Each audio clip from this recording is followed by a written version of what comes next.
up a seat to the bar and join us for another episode of McAnally's Pubcast, a podcast exploring the fun and fantastical mind of Jim Butcher's The Dresden Files series. Hosts Tansen, Jess, and Maggie bring you another round of literary analysis on this immense, immersive, and colorful environment inhabited by Harry Dresden, the world's only licensed private investigator and professional wizard. Join an active and engaged community of new and die-hard dedicated fans focused on the fabulous themes, theories, characters, context, lore, and more. This is McAnally's Dresden Files Pubcast, brought to you by Free Flow Rambling. Conjure by it at your own risk.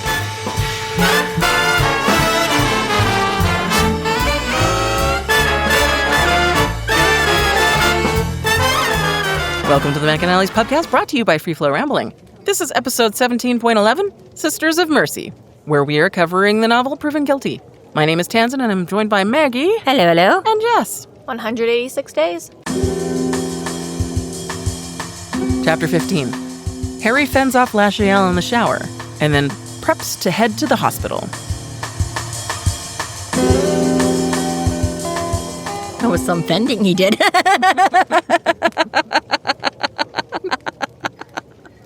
Lasciel, you put him in the hospital. Damn, girl. That's funny. So we get a little bit of a time check. Harry rouses at 7 and takes a hop in a very cold shower. Well, at least it's briefly cold until Lasciel whips up some hot water for him. Ah, Lasciel. What would he do without you? Freeze. Go to heaven. Oh, yeah. Touché. And the immediacy, Harry just prefers the hot water. Mm-hmm. I'll worry about I'll heaven deal with later. that later, yeah. I can talk my way in. Heaven can wait. That's a tomorrow problem. That's right. That's a future Harry issue. But yes, I love his Mickey Mouse alarm clock. I think this is a recall to it. I don't think this is the first time it's been mentioned. It pops up once or twice in that. But yeah, we haven't seen it for a while. I think since book 1 or something like that, I think he used it. So it's good to know the Mickey Mouse alarm clock is still going. Yep. Has some longevity, that one. Nothing will kill the mouse. Right. And it's buzzing stubbornly, so it's not like the wind up like Mickey Mouse arm hands. Or is it just kind of like a buzzing bell alarm? Can you have a digital Mickey Mouse alarm that just doesn't seem as... It's got to be the wind up, right? Or maybe an electric. I sort of just assumed it was one of those ones with the bells on top.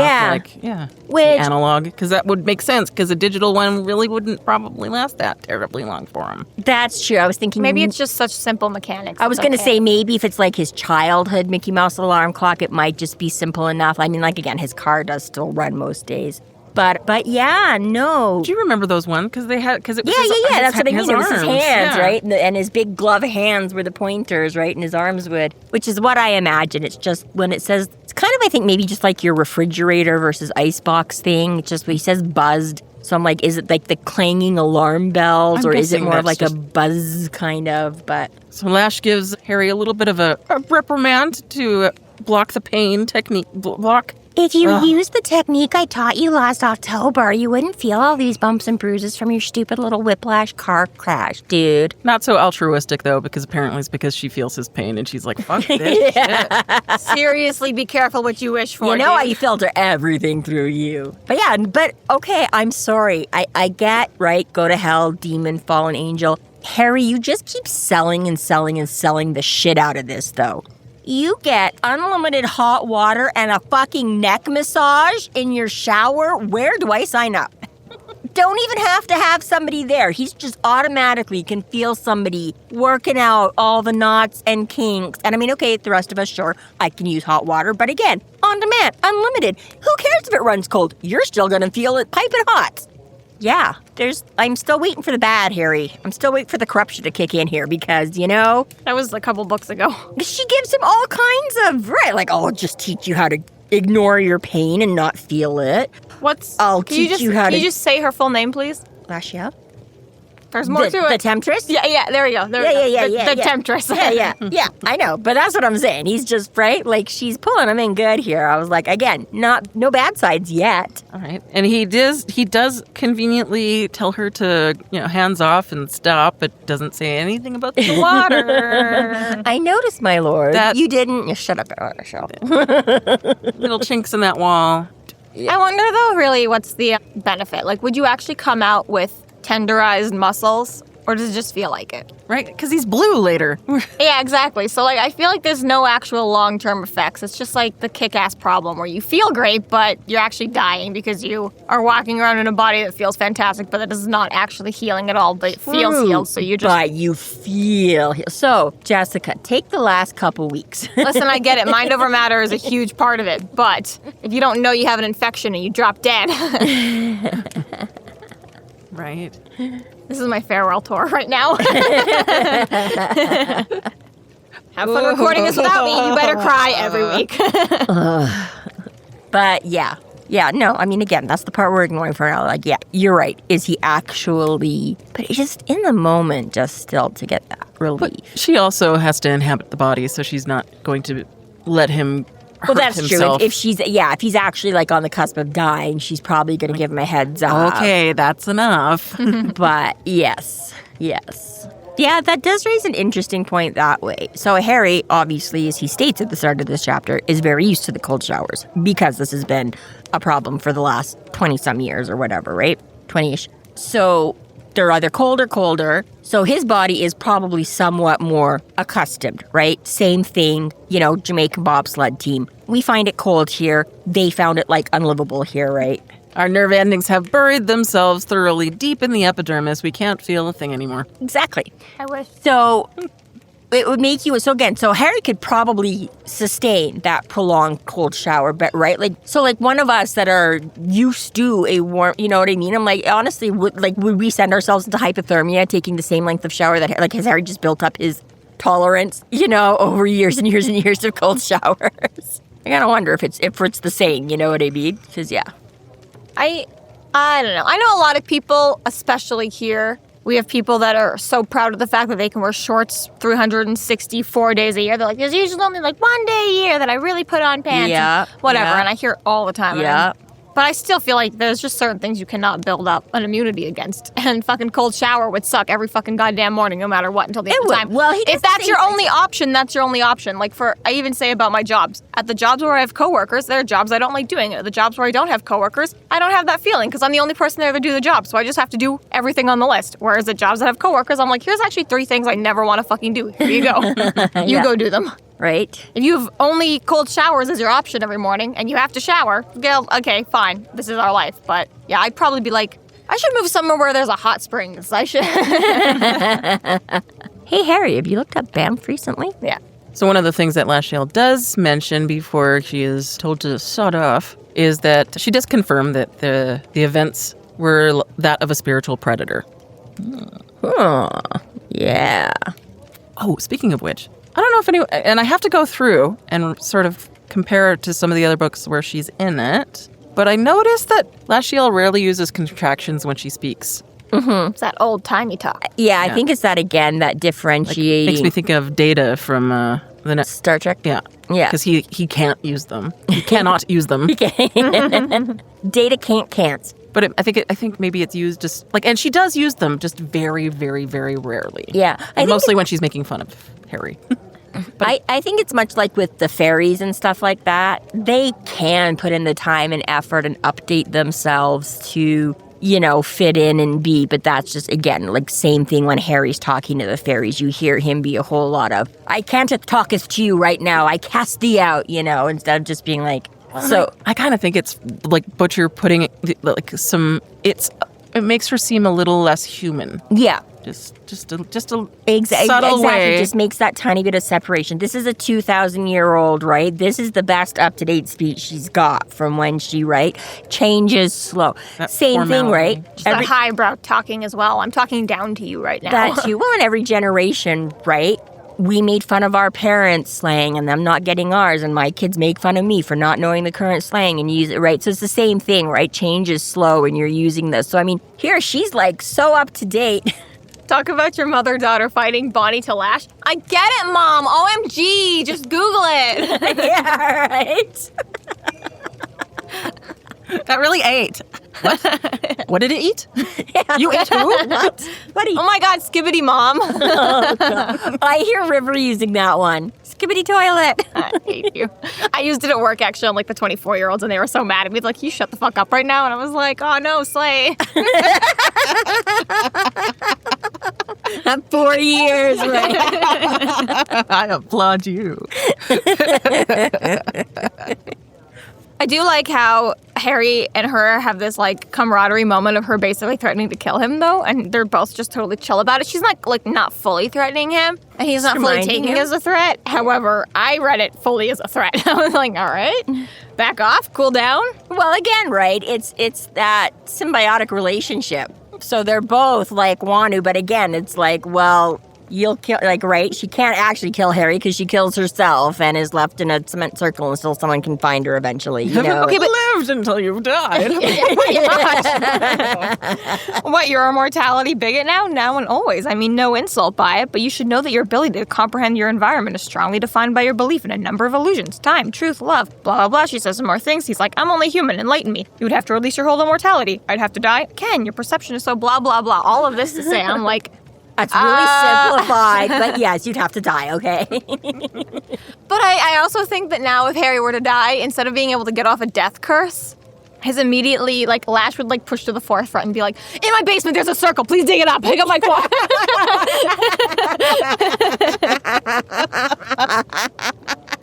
The true test of multitasking. Can he get out his death curse subliminally while Lash is like, puppets his mouth and is like, wait. My dying wish is. Please. I don't know. It's kind of funny, too, because in the other book that I'm reading right now, that's literally what happened. So this guy has to go around and find all like these different gods, blah, blah, blah. And literally, like, the last one he just found was, like, the god of death. And so, basically while he's talking to it, he basically dies for an hour. So all its friends are, like, freaking out and whatever. And then, of course, he comes back to life and does the thing, right? So it's like, people do it all the time, Harry. You just die for a little while, have your little one-on-one meeting. And, like Dumbledore and Harry in the train station, right? Your time slows down while everybody else is, or other way around, your time speeds up while everybody else's slows down or whatever, I'm like, it's not a big thing here. Just all the cool kids are doing it. Death is so broad. She, like, brings him back, right? And he's like, oh, I get it now. Yeah. Totally makes sense. Right? Don't you just want that, like, Harry in the shower, and then Butcher just does, like, a ... 5 minutes later, ... He's like, oh, dude. That would be actually hilarious. Right? Murphy's just there on the side. You taste like fruit punch. Yeah. No, she'd be mad. She's like, at least when I did it, you got to taste fruit punch. You taste like, you didn't even brush your teeth yet, man. Come on. Ivy. So yeah, okay, well, don't bother enlightening me then.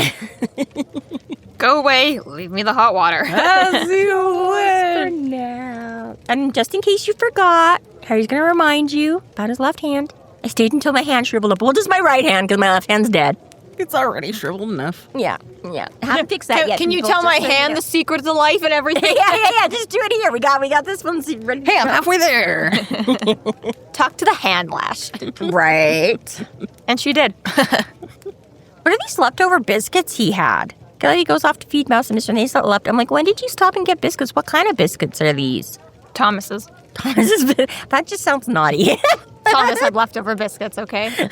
I had Thomas's biscuits it'd be naughty if it was buns. Maybe, but I don't know. It seems like a new age slang thingy too, that he just had Thomas's biscuits for breakfast. Like, I don't know. I'm sure there's a way you can make that work. Stupid parents, they don't trust anything that we say. What's that slang? What does biscuits mean? Right? It's fucking biscuits, Mom.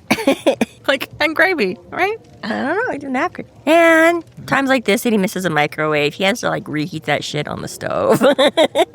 At least it's not a candle. What a loser. True. I would not eat if I were Harry. No microwave? Oh my god. It's not like you can eat right now anyway. Yeah, he really does anyways. But like those fairies standing in that apartment being like, he doesn't even have a microwave, I'd also just buy him Fruit Loops and nothing else. Yeah, right?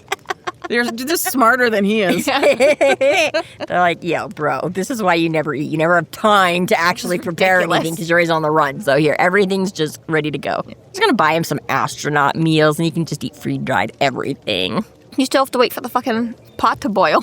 Right? It's too much time. It'd be cereal bars for everything. Exactly. So he goes to visit Bob in the lab.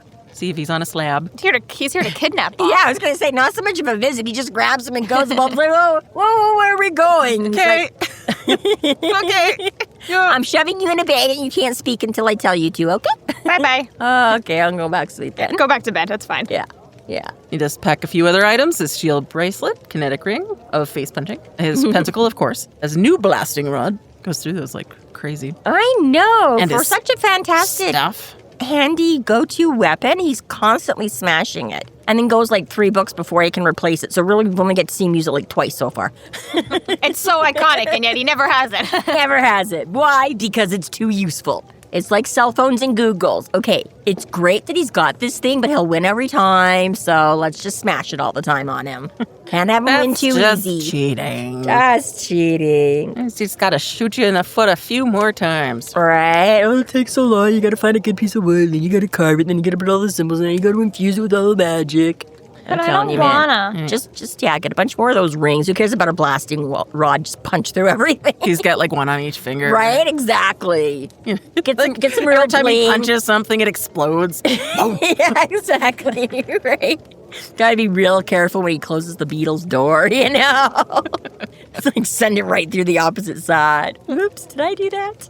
He opts to not dress in his protected leather duster for fear of heat stroke, understandably. Understandably. The one downside. Substitutes with super his dog. cool. Okay, here's my issue with this one thing, leaving the coat behind, okay? Shield bracelet, energy ring, not a problem. That's jewelry. It goes on your body without having to carry it.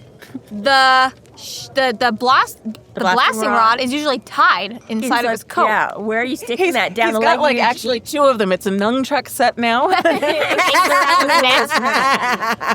like, what are you gonna do? Walk into this convention center holding 2 sticks and a gun, and like, you need your duster to hide everything. You need those deep pockets. Exactly. And all the chalk and the gun and all the extra Yeah, like bits that's you just going have into your jean in pockets, there. and you're like, no problem. Your little notebook, your ID. But exactly, as we already discussed in a previous episode, Tanzan knows you can't just walk into a convention with a big stick, let alone 2 of them. But he does have a backpack, so I guess it just keeps, the blasting it rod's just keeps like hitting Bob in the face. He's like, fuck.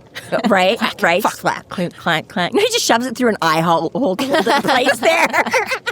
You're not using this right. Until I need you, you are the holder of my rod, Bob. Holster. Oh, yeah. Everything wrong about what you just said. Yep.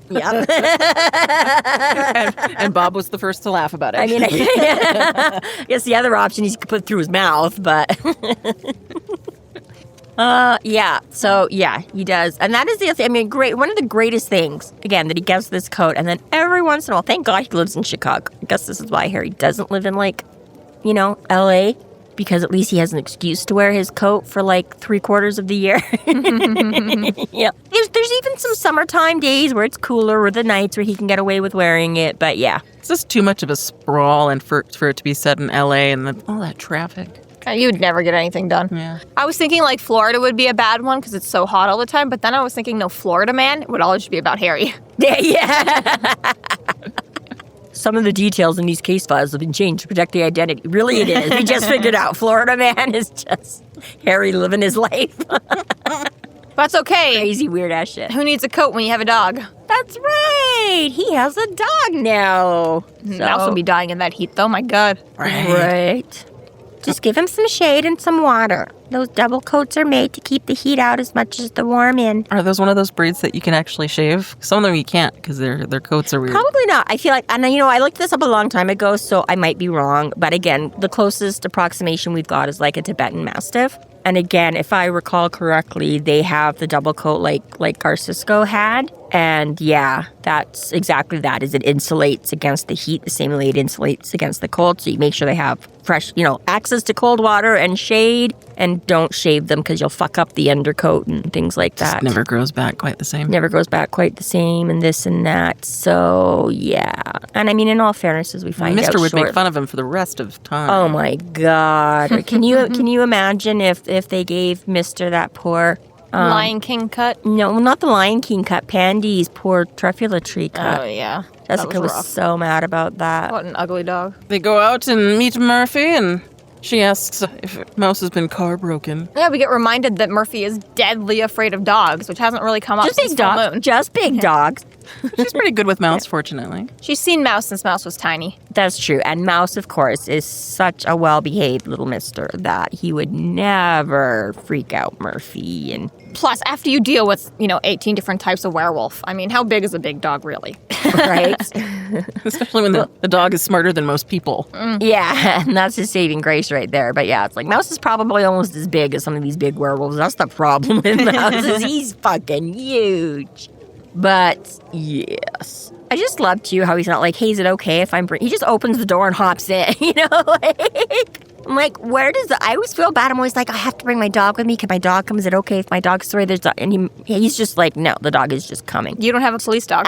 Yeah, absolutely unapologetic to everything. And yeah, exactly. Not like, oh, hey, Murph, I brought a cover to throw over your back seat. Like Like, I have friends, children, whatever. It's like a whole thing if you want to. How much does a dog shed? It's a dog. It's going to shed. But yeah, no, he's just like, in Mouse. Murphy's like, okay. Yes, we lack the white guy wizard perspective, so. Yeah, I guess that is. We'll when you're a never main know. character, Yeah. you can bring your dog wherever you want. Yeah. It's like, hey, man, I can't bring my duster. The dog is coming. But I still remember this line, like it pops up every once in a while. I don't know why. Just anytime I think about Mouse, I guess. But I just love how he's like, as soon as I found out how big he was going to be, we spent a whole bunch of time on Like, yeah, good. Well played. Yeah, right. We got some work to do. We're going to make sure. So of the 4 victims, one of them has died. One of the girls seems totally catatonic. The Rosie, the girl who was pregnant and friends with Molly, she seems like she's going to be okay. And then Pal obviously is still in ICU But he's conscious. He's just old.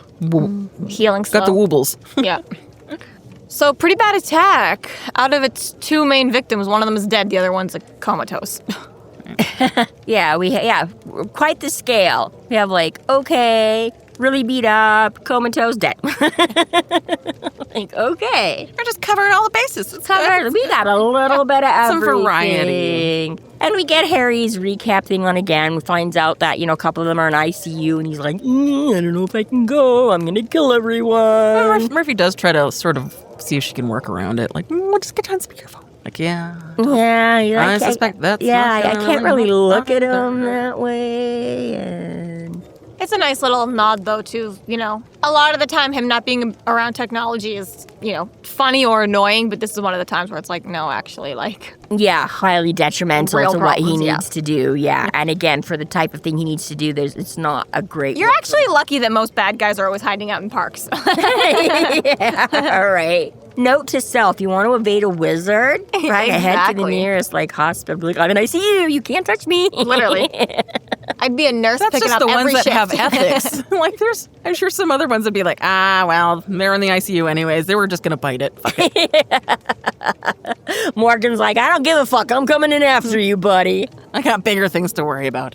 No way. I don't know. Technically, would that constitute killing them with magic? You might have to chop your own head off, Morgan. Ooh. Because if your magic, Fritz is out there, I don't know. The ethical dilemma. I don't think Morgan would do it. Even Morgan, I don't think. No. Well, and you've already seen, with the whole massive attack last book and everything like that, about how the vamps came into, the hospital and everything. The wizards were pissed. It's a great band, Massive Attack. Oh. Trip hop. You know more than I do. I love how I make all these great references I don't even know I'm making. You too make pop culture references. Just say words. It's cool. It's cool. So yeah, figures it's gonna be a long day.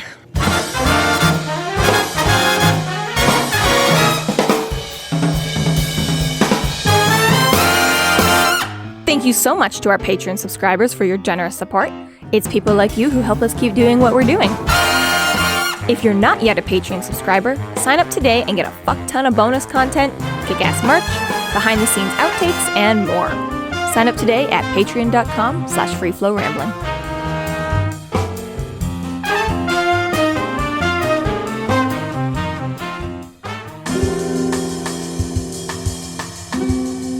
Chapter 16. At the hospital, Murphy interviews Rosie while Harry uses his sight to inspect her psychic damage.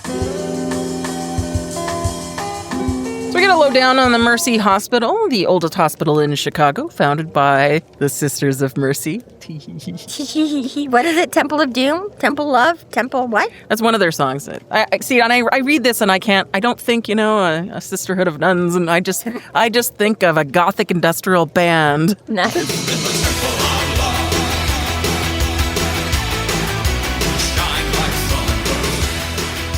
See, and I definitely think nuns because my parents had some friends in a cloistered convent that we used to go visit every once in a while. Sisters of the Precious Blood. Shout out. Whoever thought they'd get a shout out on a vampire. Which also, of the Precious Blood sounds like another fucking goth band, man. Right? Yeah. That's a great band name. They had red habits, red and white. They get to the hospital and they see that Rollins is guarding all of the patients' rooms, which is weird because I would not assume that they'd all be in the same area considering the 4 vastly different cases. But apparently they're all in the same area. Especially since he was taken there to be treated. They're like, well, you're already here. May as well just get on shift again. Yeah, exactly. Clock back in. Well, I was going to say that they left him up, but it's not because they do say after this that they go... Yeah, they have to go elsewhere, I know. So who's he exactly he's guarding? He's guarding one of them. But it does, again, he has victims plural here. So maybe it's like the guy that got knocked out of the wheelchair and maybe a couple of other people that were not seriously injured, were not attacked by the monster, but were injured in the melee kind of a thing, right? Maybe there's a few of them that are... It's gotta be that. Yeah, because nothing else makes sense. Nothing else makes sense. Well, and actually, I think I kind of missed this in the last couple chapters when I wasn't here because I was going to bring it up when they mentioned it again. But a tiny bit here, when he's first talking to Molly, when they go to bail Nelson out and they're talking about the convention, and she's like, first time convention, 3,000 people is like a Mongol horde. And then shortly after that, they're talking either to, it's not Susan, is it? Who's the woman she talks to is it Susan or Susan? Anyway, whoever else is running the convention. Susie. Is it Susan or Suzanne or Susie or something? But anyways, and they were blah, blah, blah for last year we didn't have this many people, or last year we were able to book this guy or something. And I just remember, I don't know, did anybody else catch that? Where I'm they mention it's a first-time con, and then they seem to act like it's Sandy. New Susan. I've been watching Magic for Humans. Magic for Susans. Yeah.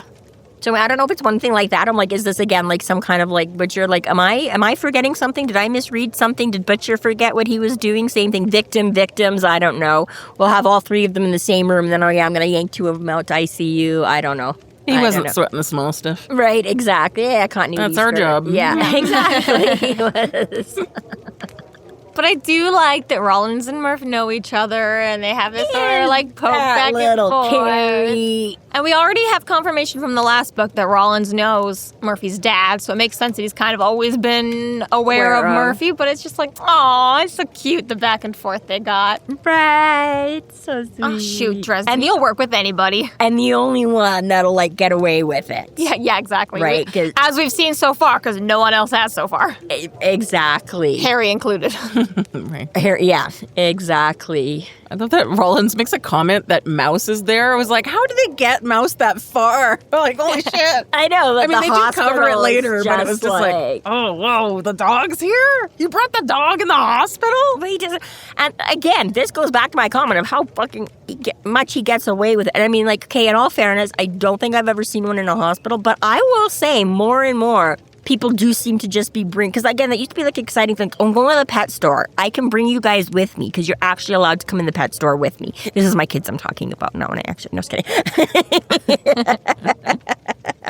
I guess nobody questions why they're on a goes a leash. long way though. So, but last summer when I took the kids camping, so we were popped into Walmart and Drumheller to pick up hot dogs or something for the campfire. These people have their fucking rabbit on a leash and are walking around Walmart with a rabbit. I think it's by store, really. But I guess hospitals, I'm a little less ooh.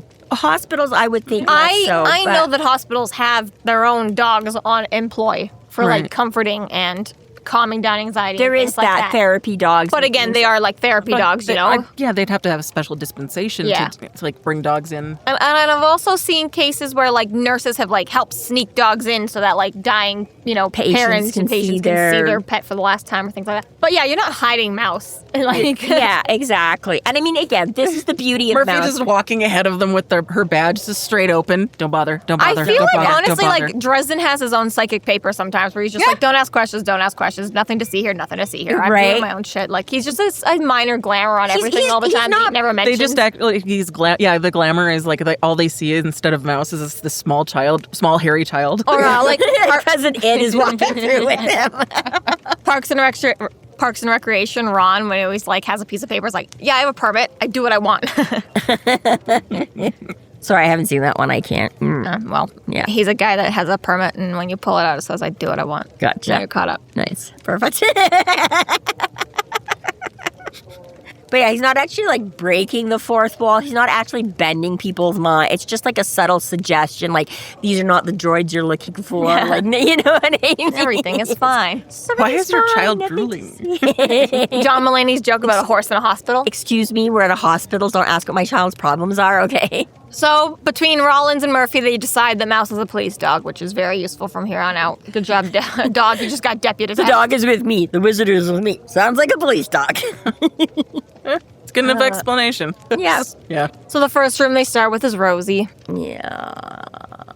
Molly is with her. She's sleeping snoozing. in the uncomfortable hospital chair like we all do at some point. Molly definitely has like mother hen energy for this. Like, oh my gosh, doesn't I went from 7 siblings to take care of to 0. I need some volunteers. Right. And it's funny because, again, much as Charity and Molly fight, much as those of us that have had mothers similar to them, we know, right? Parents, sons, whatever. Exactly. It's this.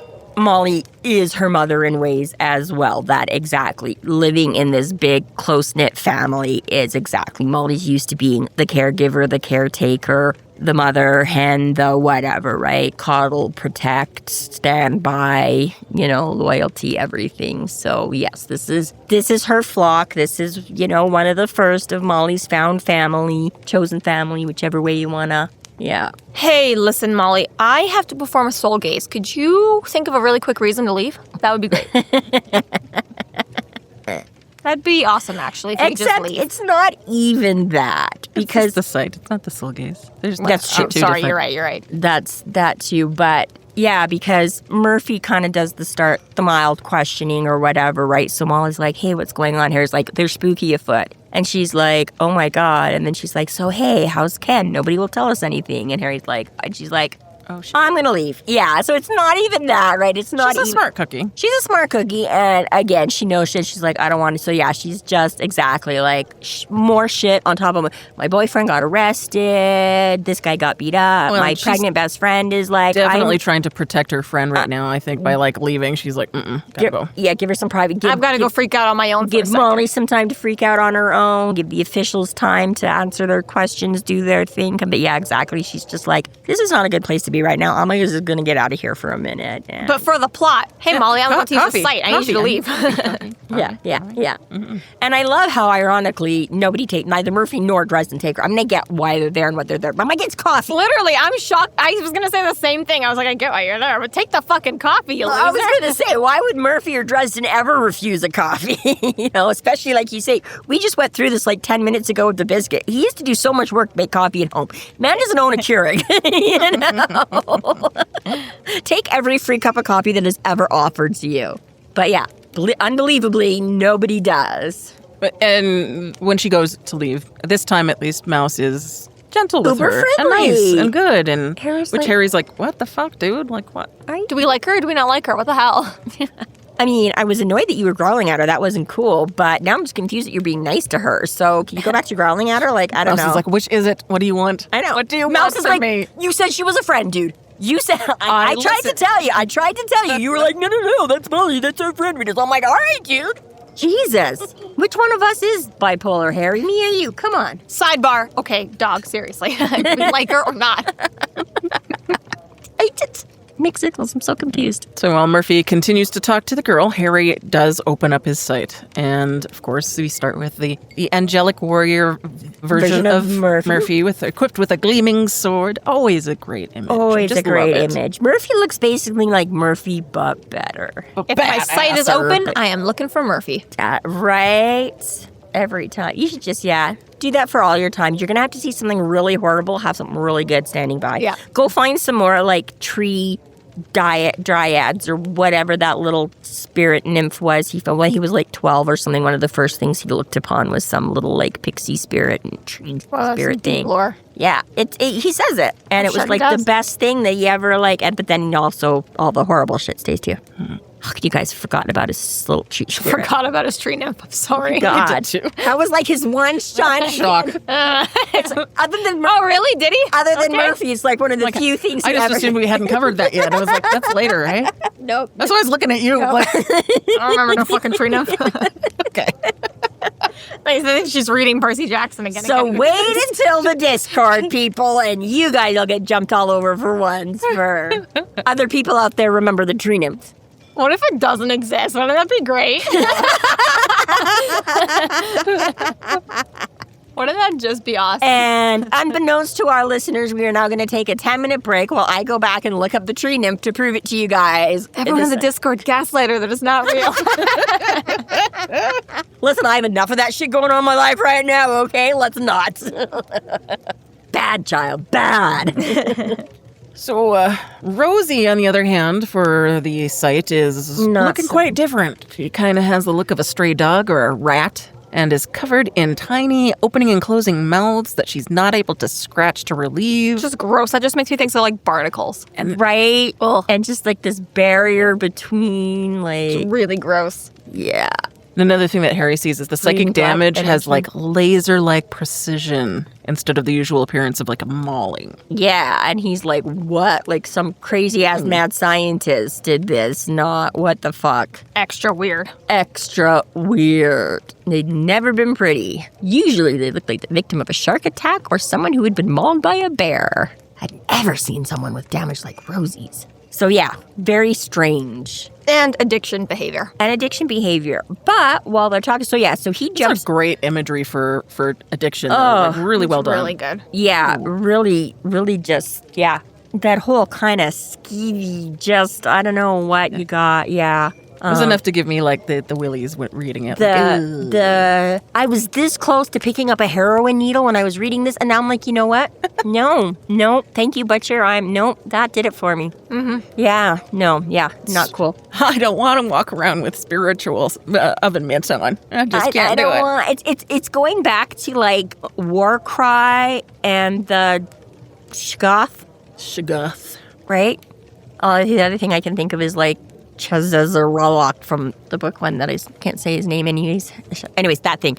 But in the graphic novel, right, that thing had all those little like mouths all over it and stuff too, right? It's almost like that, even just like barb, but almost like these little tiny like mouth thingies. Either way, it sounded familiar too. That makes sense. Totally. Shoggothi thingamajigger and this corruption and just, but like just icky, yuck, gross, slimy, bad. So he interrupts to ask, when was your last fix? And I'm diabetic. Shut up. It's not where you stick the needle. We don't have... No. Yeah, we don't know. It's not how it works. No. Sorry, sweetie. Not how it works. Yeah. No, he calls bullshit on her and was like, Yeah. Well, and she says she's been clean for 2 weeks now. Yeah. As soon as she found out she was pregnant, she was like, that's it, cold turkey, I'm done. Right, which afterwards Harry and Murph are like, no fucking way. No fucking way. Right. You can't kick heroin like that. Not a chance, right? Well, because the 2 weeks, like, track marks would have healed too, right? Like, he does see them, right? Yes, but I think that's the whole point of Mark. He psychically saw them. Well, no, he saw them. But no, he saw them when they were loading them in the... He saw them when they took her, and now he just, again, the little gaping mouths were more what he sees of them now as. Track marks do last a while. I think when you've been doing it enough that there are, like, scarring. They kind of scar a little bit. Yeah, so it's not just, That's why, because, yeah, I've seen it. Not that I know any. Again, I'm taking this all from, like, TV and shit and things like that. But clearly worry, quite I see it naive a lot. on this. yeah, I am. But again, just because of the way, like, again, people mention that I know there's enough of it that it does leave long-term marks, because people that are clean, people will still see their track marks and stuff like Well, and that. a lot of the time, the people that aren't using clean, sterile Gets equipment infected every when time, that- right? Yes, obviously. Yeah, that too. And so, yes, so I think it does. So it is feasible that It would is still be there. feasible Okay. that, yes, even if you have not used any time recently. For once, there's it's not gonna me be- coming to the defense of the storyline. That's right. That's right. Yes. No, I think this is So- very plausible. They eventually tell Rosie that Ken died and Molly makes her return, and whew, it's pretty awkward in here. We're gonna go. Yeah. Oh, now that we dropped that bomb, we're just gonna sneak out. You guys deal with the So now that we're in consequences. the middle of Bye. interviewing about your traumatic event, I'm just going to jump in. We don't even know where Murphy was at or anything like that. I'm just going to jump in and be like, hey, junkie, what's up? By the way, your dude's dead. Okay, peace out. Thank God Molly just happened to run in and be like, oh shit, it's happened, it's happened. I stopped using when I found out I was pregnant. Good, because also your baby daddy, dead. Oh, look, here's Molly with a coffee for herself. Bye. Yeah. That's when Harry should have reached out, took the coffee, left with it. 17-year-olds shouldn't be drinking this crap. Bye. Just one Your more. mom told me not to let you drink any coffee. You still owe me for bailing out Nelson, I'm just saying. Coffee is a gateway drug, I'll take that. Did I say I was going to get you lunch? I meant you're going to keep buying me lunch over and over and over. Right? Oy vey. Gallows humor. Yeah. Off to the next one. Yeah. So Murphy sits Harry down in a little chair. Basically, I should imagine like preschool chair with adults have to sit in. Like how I imagine him being abandoned in this hospital and be like, And you know "With what? your dog over here." You know what? That's fair, because the size Harry is, most chairs probably are like an adult sitting in a toddler seat. So, we've all seen those little plastic hospital chairs. It's probably pretty damn close. Well, and at least he's got good company. Like, I do like that he's sitting with Rollins and they're just like chilling. I love those They're like, "That's cool." interactions. Rollins is such Comfortable like silence. Murphy. I said it before and I'll say it again. But Murphy and Rollins is good. It's people. really rare, though, to have a character where, Harry needs nothing from them and they need nothing from Harry, so they can just be friends. It's like, Yes. and I mean, Rollins, we will actually need you later, but right now, I mean, obviously, he serves his Exactly. point. He hasn't just been completely useless in his. But yes, it's not the same. It's not like, okay, Butters, we need a medic that can Exactly. patch everybody up. just you know? some camaraderie for once. It's just not like, nice. yeah. I want to just push this door open a little bit. Yeah, that's all I need from you. You're good. Yeah. Now we're friends. Yeah. So remember last book when you let me look in the doorway? I just need you to open this doorway again. Let me look in it Yeah, to no see kidding. it. Evisceration. Our friendship bloody is built on you allowing me to slightly incriminate one crime scene per year. Oh, that's Rollins' point.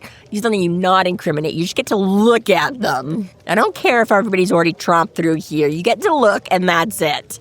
Now, weirdly enough, Murphy's able to pull it off, where she's able to get, a nurse back in door on to- this Yeah. back hallway, and no one else will be An around. alternate and route that's like the avoids least most of the amount of rooms. machines, and So I just wonder if she pulls again, we used to joke about Jessica shutting off our computer all the time, right? My mom was like, my dad could never keep watches going because he would fry them and stuff like that, right? It's like, she's just like, yeah, I got on a dude with one of those like crazy magnetic fields around him that just, I don't know. And the nurses have seen it all, so they'd be like, have seen all this shit, right? either A, yes, that, or B, you're just a cop, and you're like, listen, I've got a wacko with me who's really good at his job, but he doesn't want to be around, equipment. So, the least amount of equipment possible, please. So he's gonna sneak in here with his dog, who's like the size of a horse. Like, yeah, right? Like, what Don't is? tell anyone, but we employ a wizard, and he has some really weird fucking criteria. Now, how fast do you want to get us out of here? Yeah, right.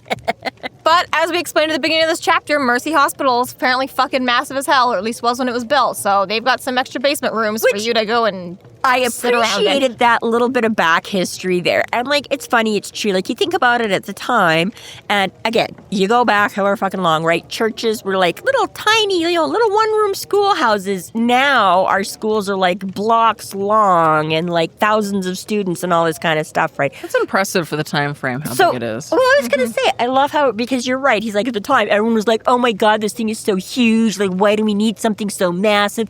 And then the fires hit, and they were like, everybody shut up. But also, now, again, 30, 40, 50, 60 years later, right? Population growth, this, obviously it's not so massive now, right? More hospitals are being built on that scale just to start, right? I'm like, it's kind of funny how, like, again, the farther back you go, I'm sure the materials and the process, but I mean, like, nowadays, you're right. It's like, why? Yeah, hospitals should be being built like a small city on their own because, there's, what I mean?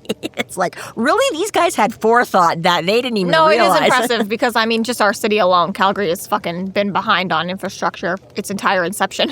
Yeah, we boomed faster than we could expand. And to the point we've never caught up, even now. We still have not caught up. We are behind in everything. We don't have enough hospital beds. We don't have enough housing. Every single road, our busy highways are backed up with traffic every day. Yeah, let's build a new highway to cut down on traffic. And now that it's complete, it's back down in rush hour. Yeah, every single day.